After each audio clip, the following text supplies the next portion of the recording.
In 1994, an archaeologist named Klaus Schmidt walked up a dusty hill in southeastern Turkey that local farmers had been plowing around for decades.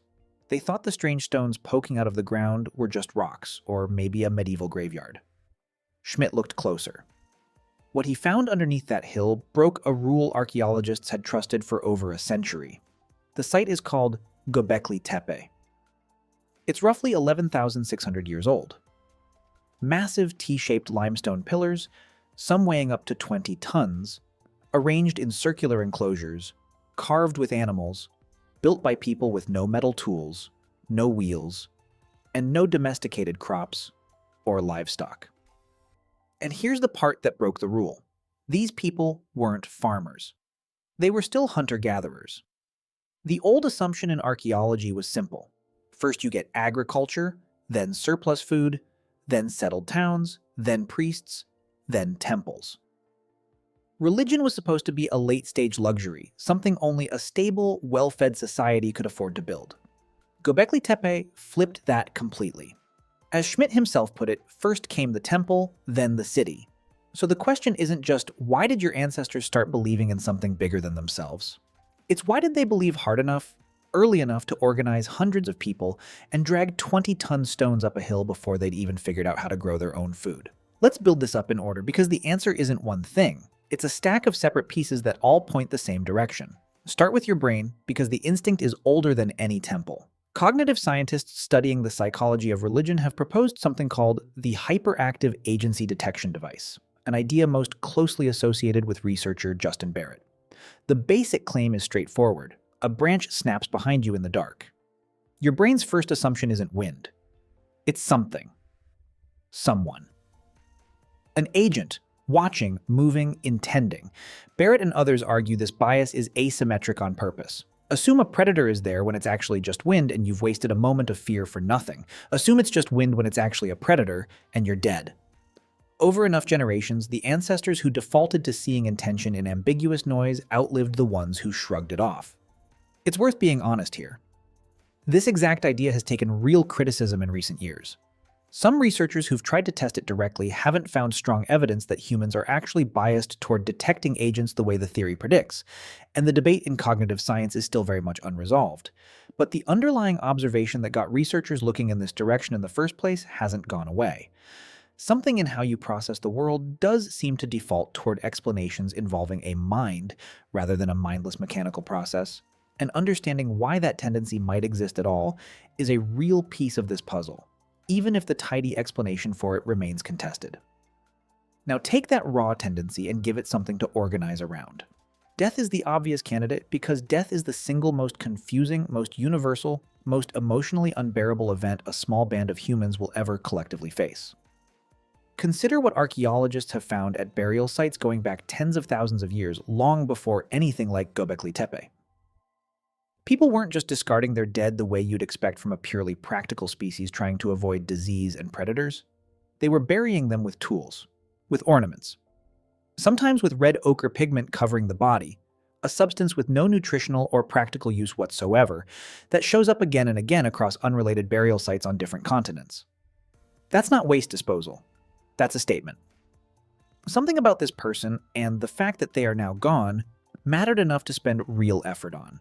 Decode what that effort actually implies. If you believe a person simply stops existing the moment their body stops moving, elaborate burial makes very little sense. You'd want to get the body away from camp as efficiently as possible. But if some part of you believes or even just wonders whether something continues, whether the person is still somewhere, still watching, still capable of anger or gratitude depending on how they were treated, suddenly all that effort makes complete sense. You're not disposing of a problem. You're maintaining a relationship with someone whose exact status you're genuinely uncertain about. Put those two pieces together, the hair-trigger instinct to sense intention behind ambiguous events, and the specific, universal gut-punch problem of death. And you already have the raw ingredients for something that looks a lot like religious thinking, long before anyone builds a single structure. Now add the third piece. And this is where Göbekli Tepe becomes the missing link instead of just an anomaly. Belief that stays inside one person's head doesn't organize hundreds of people to move 20-ton stones. Belief has to become shared, ritualized, performed together in order to do that kind of work. Reconstruct what that actually took on the ground. Hundreds of hunter-gatherers from different bands speaking different dialects, converging on one specific hill at a specific time of year, quarrying massive limestone pillars using nothing but stone tools, dragging them, likely using ropes, log rollers, and raw coordinated manpower because there's no evidence of wheels or draft animals anywhere at the site. Carving them with detailed images of foxes, boars, snakes, and vultures. Standing them upright in precise circular formations. This isn't the work of a single family group solving a single practical problem. This is the work of a coordinated event, requiring shared belief, shared purpose, and enough social trust between strangers to cooperate on a task with zero immediate survival payoff. Some archaeologists now argue the causality actually runs backward from what you'd expect. Not agriculture creating the surplus that allowed religion, but religious gathering creating the demand for surplus that eventually pushed people toward farming in the first place. If hundreds of people are traveling to the same hill periodically to build and maintain something sacred, someone has to feed them. Schmidt's own theory was that this specific pressure, the need to reliably feed large temporary gatherings, may have been one of the actual sparks that pushed nearby communities to start experimenting with cultivating wild grains.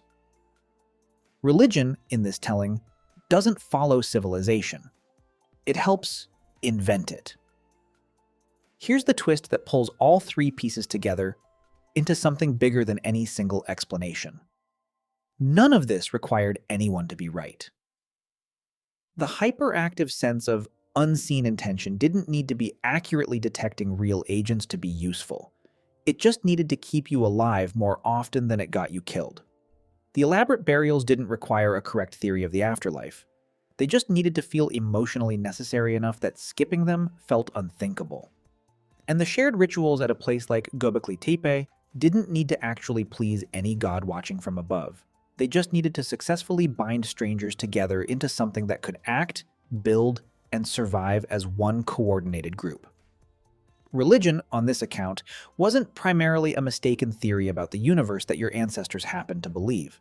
It was a piece of social technology, one that solved several completely different survival problems at once, using the exact same underlying behaviors.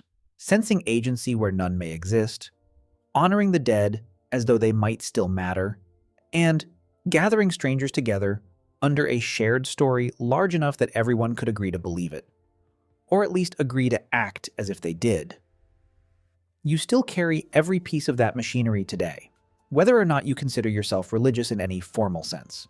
The way you flinch and glance around when you hear an unexplained noise in an empty house, the visceral discomfort of walking past a grave and the reflexive urge to lower your voice, the way a shared ritual, a moment of silence, a candle lit for someone gone, a room full of strangers singing the same words together, still produces a feeling that logic alone doesn't fully explain. That feeling isn't primitive superstition left over from a less enlightened past. It's roughly the same stack of instincts that got hundreds of hunter-gatherers to drag 20-ton stones up a hill in Turkey 11,600 years ago, convinced that some things are worth building even when you can't eat, wear, or sell the result. Your ancestors didn't invent belief because they had extra time on their hands after farming solved their problems. They believed first. Then, at least partly because of that belief, they figured out how to build everything else.